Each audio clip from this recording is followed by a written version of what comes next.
Issue আমার এই প্রোফাইলটাতে issue চলে আসছে। এই প্রোফাইলটা আমি কন্টেন্ট মনিটর সেটআপ পেয়েছি।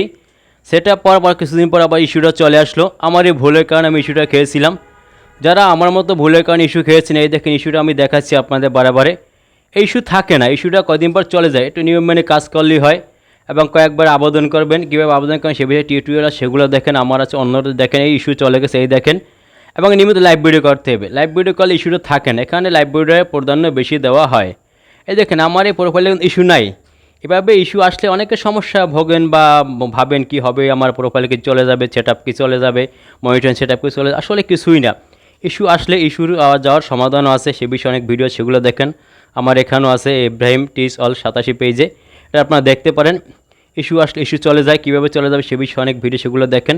এই দেখেন ইস্যু আবার দেখাচ্ছি আপনার আমার এই প্রোফাইলে আমি সেটআপ পেয়েছিলাম।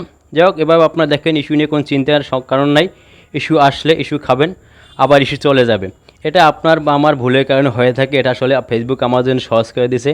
নিয়মের বাইরে গেলে আপনাকে ইস্যু দেবে, আবার নিয়ম মতো কাজ করলে ইস্যু চলেও যাবে। যাই হোক, এভাবে আপনারা কাজ করুন, মন খারাপ করার কিছু নেই। ইস্যু আসবে, ইস্যু চলে যাবে। যারা সেটআপ পেয়েছেন তাদেরকে অনেক অভিনন্দন। আমার ভিডিও কেমন হলো লাইক করুন, কমেন্ট করুন, অন্যকে দেখার জন্য বেশি শেয়ার করে দিন।